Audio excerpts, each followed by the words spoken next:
nitwa Jacques Iyizire ariko narahinduye izina sigaye nitwa Mugororotsi.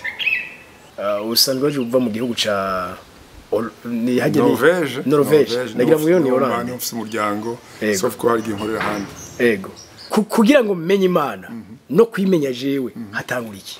Hatangura d'abord kwimenya ukamenya wewe uriwe. Nabaje umuntu rafa pasi namwe nti wakijije iki ati nakijije ibyaha gute kuko ibikora ati nkora ibito comme si hari ibito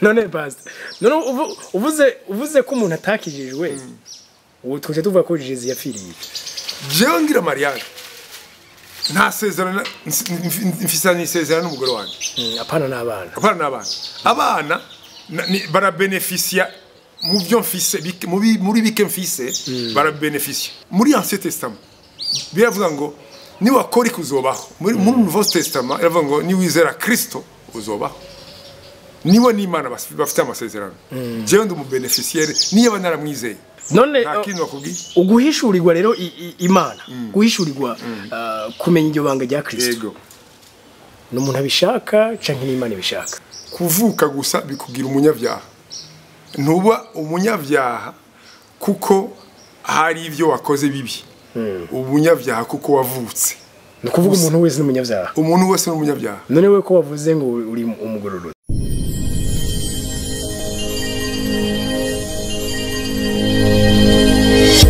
Okay, yes. Tubaramutse cyane tubaye ikaze tubifuriza amahoro y'Imana n'abantu amagara meza n'amafaranga. Amen. Johnny Omdishanjima mugabo mubona ko turi kumwe n'umuntu mwiza cyane mutama tukwifuriza nawe ivyo deje kudondagura. Yego vraiment. Ego. D'accord. Okay, turi kumwe na Pasiteri Jacques hagize izina ry'ikirundi mbega Iyizire. Yego. Iyizire no kuvuga inde Iyizire. You are welcome. Nije navutse nifuzwa mu muryango. Bati Iyizire mwana. Okay. Pasta tuguhikaze cyane. Yego urakoze gose. Yego. Iruhande yo midondoro kumburengira ngo mvuze sinzi ko mudu umidondoro iwanyu wagutse. Yego nitwa Jacques Iyizire. Ariko narahinduye izina sigaye nitwa Mugororotsi. Mugororotsi. Yego. Kubera iki? Wera w'Isirayeli. Kubera ko Mugororotsi? Kubera ko namenye ico ndico muri Kristo.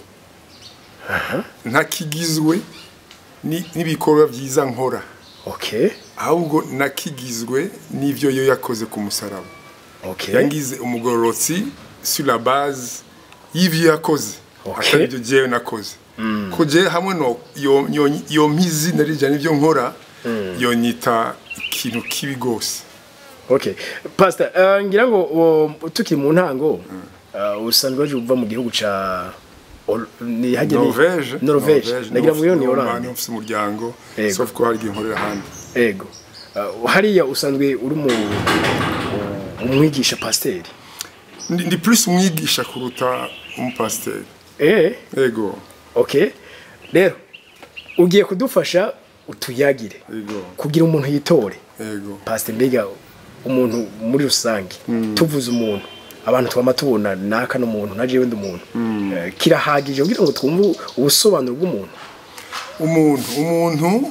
nkuko bivuze umuntu ni ikintu vaste umuntu nawe nyene ntiyimenya uwari we umuntu bisaba ko ahishurirwa uwari we kugira ngo nawe yimenye kugira ngo bimufashe no kumenya abandi kuko iyo maze kwimenya uramenya abandi ntubacira n'urubanza umuntu rero nikindi kintu usanga kitandukanye cyane n'ibyo abantu bigishijwe imyaka myinshi no kuvuga umuntu kuba hema kuba afite ubwenge uri ko burakora ico cyo nyene gitosheje kuba iyo menya ko ari umuntu ego muri yo aspect nivyo ariko umuntu mu maso y'Imana ataramenya Kristo umuntu egari cyaha egari le péché niwe muntu kubera ko kuvuka gusa bikugira umunyabyaha ntuba umunyabyaha kuko hari ivyo wakoze bibi umunyabyaha kuko wavutse nukuvuga umuntu wese n'umunyabyaha umuntu wese n'umunyabyaha none we ko wavuze ngo uri umugororotsi iyo ni indi etape kubera ko natwarezo zigakora ariko kandi tumaze gutahura abo turibo turamenya igikorwa Kristo yakoze ku musaraba turamenya valeur y'agakiza yego nico gituma umuntu atangura kuri base kuri fondation ngo aze kudekuvra ivyo Kristo yakoze then ico gihe ayiha amashimwe sur la base yaho yakuwe nico yakozwe agaciro ntugahabwa kuko wize amashuri menshi ntugafise kuko uvuka mu muryango mwiza agaciro nako Kristo yakugize amaze kugukura hahandi wiyumvira kuri gitangaza urabizi Olivier abantu benshi bazi yuko bafise agaciro kuko bize amashuri menshi kuko bafise imiryango myiza kuko bafise amafaranga ariko ivyo sivyo bigira umuntu agaciro ni kumenya aho ico wari uri ukadekuvra ico wagizwe n'Imana ugacubwira uti oh Seigneur merci kuko nahawe agaciro pas sur la base y'ivyiza nkora ariko pastor je ndashaka gato udusobanurire kugira ngo menye Imana no kwimenya jewe hatangura iki hatangura d'abord kwimenya ukamenya wewe uriwe none ko mu mashengero pastor keshe na keshe amashengero tuba duhurikiyemo dushikwa twigishwa Imana kandi umuntu akiri mu kajagari eske kuyikoreraho nawe atiyizi ntumva ko cyo bigora bien sûr niho ubona izo désordre umunsi mu mashengero yacu ikandayita madini kuko ishengero n'ikindi kintu nico gituma ucubona byinshi bitari byo bikorwa ariko kandi ndagaruka nkavuga nti ishengero ryo mu Burundi riracyari jeune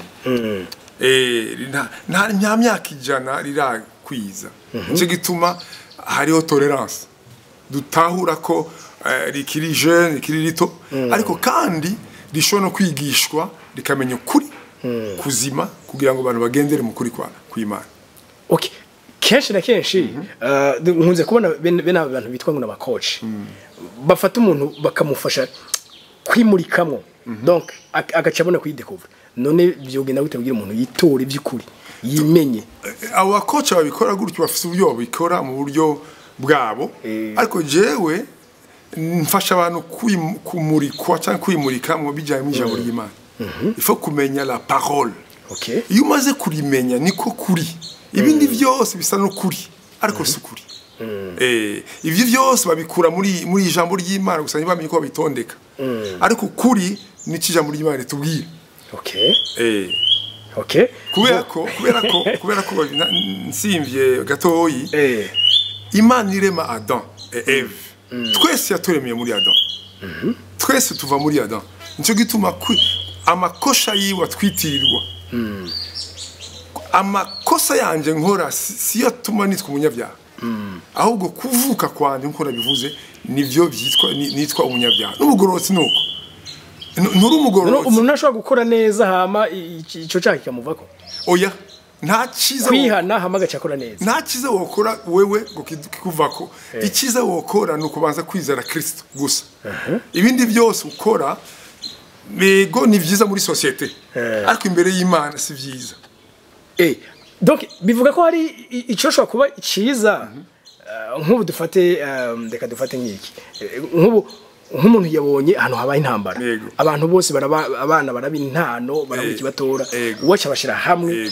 donc abagira abana biwe uyu muntu yagize neza mu kibano kumana nta ciza yakoze ukurageza kumpyeja ariko je te réponds sincèrement mu maso y'abana b'abantu ni vyiza ariko mu maso y'Imana ari agahaze kuko nituzi motivation harya umuntu w'Imana c'est qui motive igituma ugikora nico kiri important ndashobora gukora iciza ariko mfise uwundi mugambi nshaka gushikako kandi ko byitwa niko nakora iciza Imana rero aho nukuvuga ivyo bica vyitirirwa ivyiza imbere y'abantu ego abantu babona uri gitangaza ariko Imana ikavuga ati no je connais umutima wibona ikindi kiri nyuma nico gituma umwana Imana ari yonyene ibizi umutima w'umuntu nico gituma Imana ivuga ngo je sonde les cœurs et ça c'est ibintu tubonesha amaso na ma organisation akora ivyiza ari menshi ariko motivation yayo nico Imana irondera nico gituma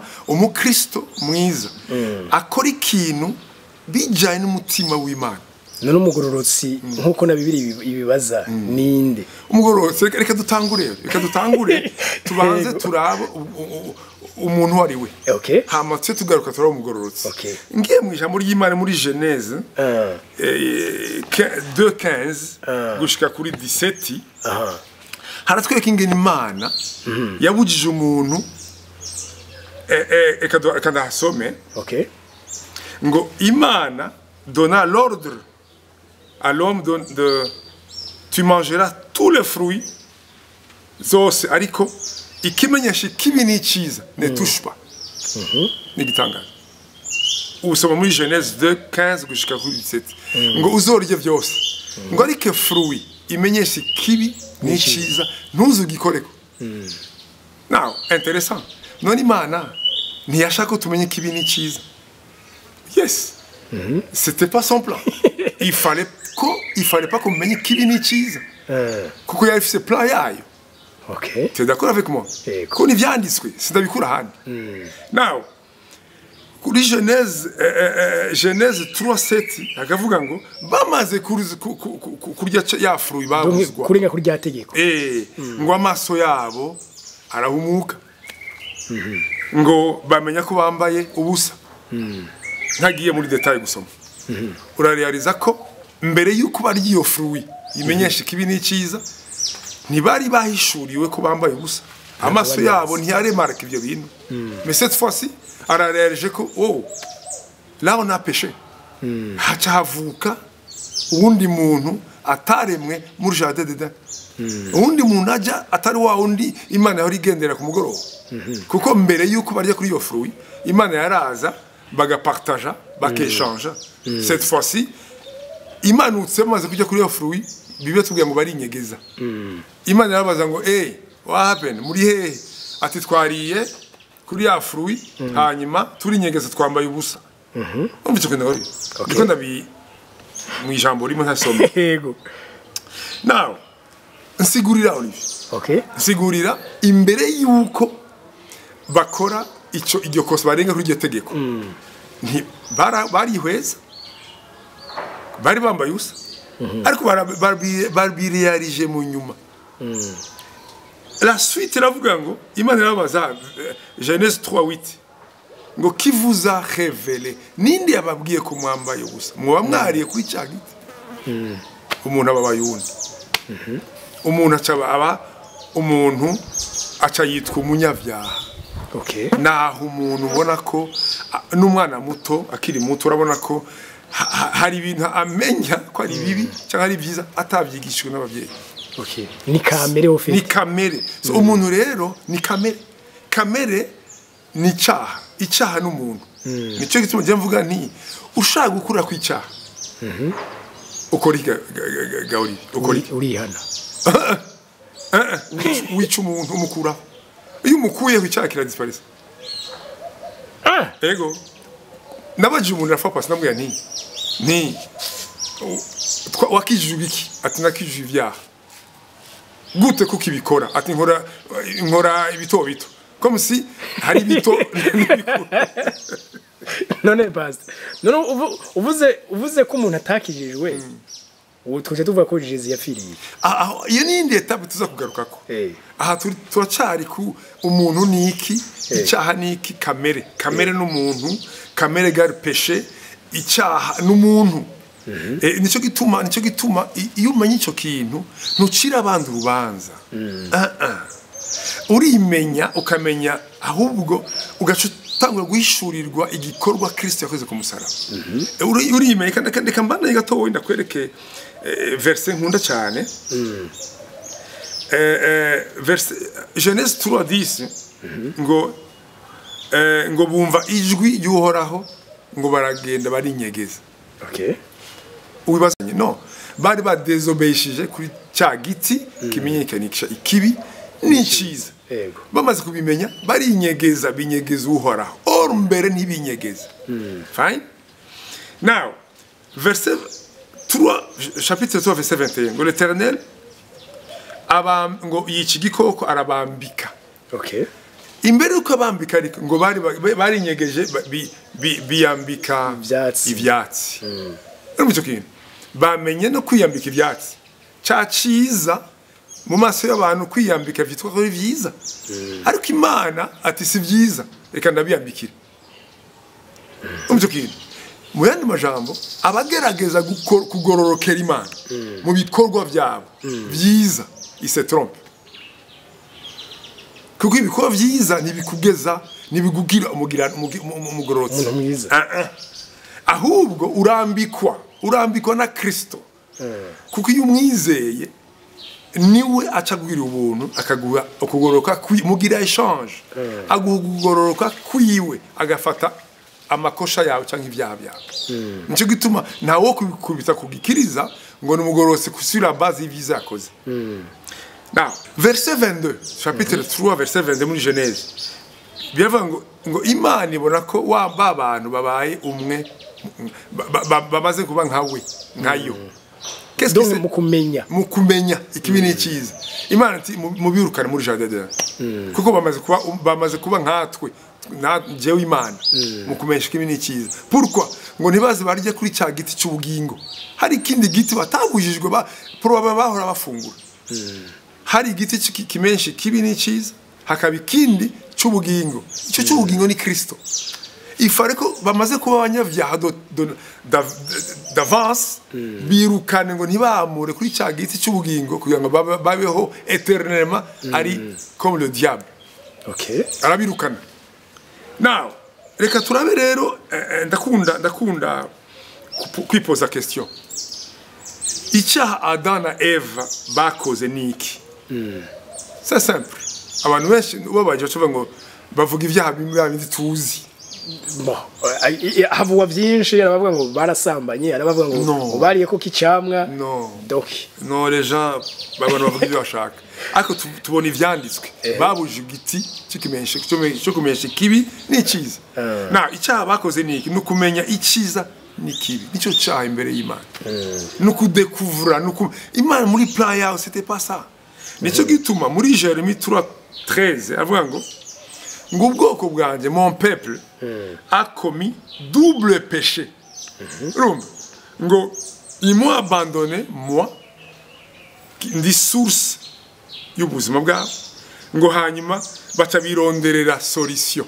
Usomye neza muri Jérémie 2:13 ngo deux péchés ils m'ont abandonné moi qui est source yawe y'ubuzima. Nuvuga bantaye bacabaje no kwirondera inyishu. Bacabaje no kwirondera inyishu. En d'autres mots tugarse muri jardin d'Eden bamaze kwanka Imana bamaze kudesobéissa bacabaje kurondera solution no kwambara bya byatsi no kurondera uko bigenza.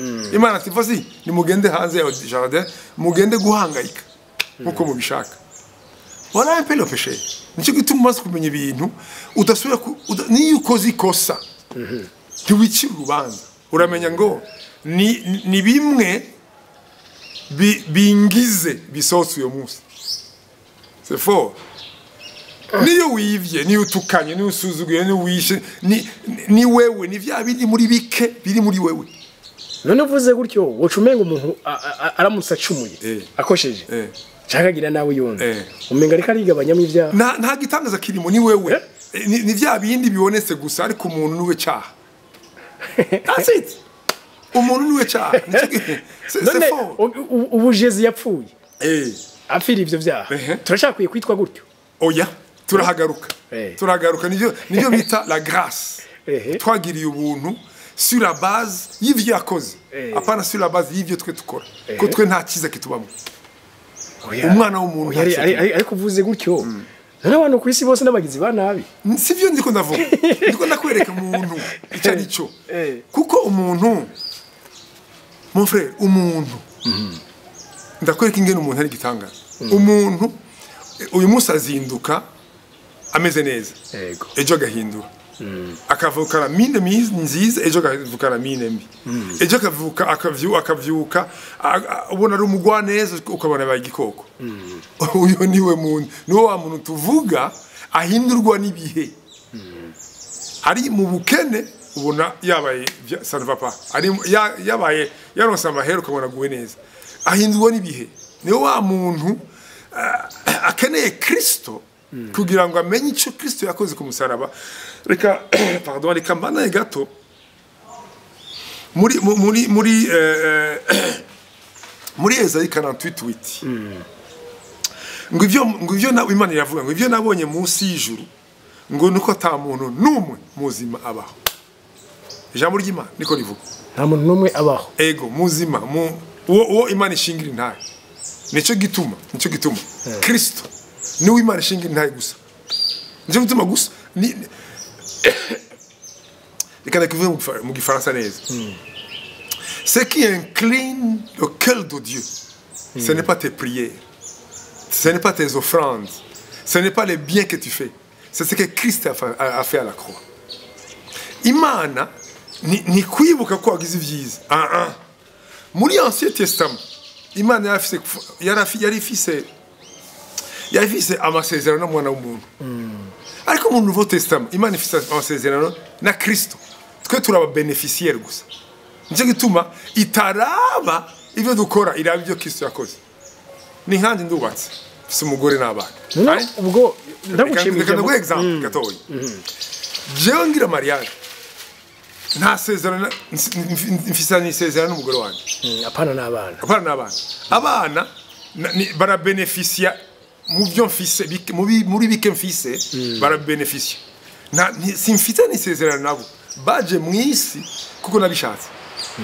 Je na nyina mama wabo. So barabeneficia baraviva ubuzima bw'abavyeyi. Baviva ubuzima ibyo dufise mu masezerano yacu. Niko karorenge ndaguha. Imana muri Ancien Testament biravuga ngo ni wakora kuzobaho. Muri Nouveau Testament iravuga ngo ni wizera Kristo uzobaho. Niwe ni Imana bafite amasezerano. Jewe ndi mu beneficiaire niyo banaramwizeye. None kujume ngo pastor uri kuvuga gutyo ubwo umuntu ariko aradukurikira yashyigikiye ati ndashaka nkora ibyo nkora byose n'ubundi jezi niba birabura nuko uyo rero nuko atabazi igiciro cyatanzwe. Reka ndaguha akarorero. Iyo hari umuprisonnier mu mpimba yaraciriwe ubwo gupfa, hanyuma president akavuga ati grâce présidentielle, agahabwa imbabazi za president, n'est-ce pas, akarekurwa. Wibaza ko uyo muntu asubira gukinisha amakosa yagiye muke, kuko arareza ko yari gupfa ako yagiriye ubuntu na president, acabaho en conséquence, acabaho bijaye n'imbabazi yaronse. Iyo kesi wagije nuko batarahishurirwa l'évangile, ntibahishurirwa ko igikorwa Kristo yakoze ku musaraba tutari tukimerita. Ndakubaza, aje ku musaraba hari ibyo twamusabye? Nigeze nsenga ngo aje ku musaraba? Narisonzesheje pas du tout. Yahisemo kugira ngo acungure isi. Iyo umaze kubirealiza ntubaho ubuzima ushaka. Ubaho bijanye n'ivyo yakoze kugira ngo unoserma ubeho according ku buzima bwawe respect, ariko ubeho mu buryo Imana ishaka. C'est un peu ça. Ariko kudahishurirwa abantu babaho mu buzima butari bwo. Voilà. None uguhishurirwa rero Imana, guhishurirwa kumenya iryo banga rya Kristo. Yego. N'umuntu abishaka canke n'Imana ibishaka. Banzu jewe nabayeho ubuzima nifuza kumenya umuntu. Ndamaze kumudekuvura ko umuntu atakiza kimubamwo. Iyo mvuga umuntu nanje ndimwo n'abavyeyi bamvyara. L'humanité entière. Ndekuvura ko si umuntu ntangazwa n'iyo umuntu angiriye neza, ariko umuntu angiriye nabi ntagitangaza ntibikinkanga. Ndamenya ko yakwiye kubikora. Ahubwo ngiriye neza nivuga ni wow, nigitangaza. Na bituma ntamucira urubanza umenya ngo niko ameze, ni wewe muntu. Nawe maze kudekora icyo kintu naciye ngira recherche y'igikorwa y'umurimo y'igikorwa Kristo yakoze ku musaraba. Hanyuma nifuza kumenya iyo Mana. Ingiri iramishurira, inyishurira biciye mu ijambo ryawe. Si ryavuze. J'ai fouillé la parole. Nza kudekuvra la grandeur de Dieu urukundo rw'Imana ubuntu bwayo menya ko ijambo nyuma ravuga ngo personne ne peut te faire du bien s'il n'est pas poussé par l'Éternel. So maze kudekuvra menya urukundo rw'Imana menya imbabazi z'Imana nicyo gituma umaze kuva kuri etape hazindi etape ivuga ngo kumenya ukuri kutuderivra so gusengerwa no guhishurirwa uko kuri guhishurirwa kuri muri Jean 14:16 havuga ngo Jésus est le chemin la vérité et la vie. OK. Muri jardin d'Éden baratakaje le chemin baratakaje la vérité baratakaje ukuri bavuga ngo je suis le chemin la vérité et la vie baratakaje le chemin baratakaje la vérité baratakaje la vie bamaze kubitakaza rero nicyo gituma birukanywe inyuma ya jardin d'Éden. Now umaze kumenya icyo Kristo yakoze rero azavuga ngo ni jewe nzira n'ukuri n'ubugingo niwe wenyene umaze kudevukuva inzira ukadekuva ukuri ukadekuva ubugingo then ubaho ubuzima bujanye niko ashaka ko niwe yabikugize. Iyo ukora ikintu ngo kugira ngo uganye l'approbation de Dieu motivation imbi kuko ucugerageza ibyo ukora byose ngo urabona ko Imana oyiganya kandi Imana ntiganyika sur la base y'ibyo ukora. Imana bayiganya sur la base y'ibyo Kristo yakoze wizera Kristo ikakwemera. Motivation nzani ni maze kumenya ukuri icyo Kristo yakoze ku musaraba nagiriye ubuntu aberewe nari wo gupfa yamaye ubugingo now hamwe nkora ibyiza rero c'est sur la base ndashima gusa kuko nagiriwe neza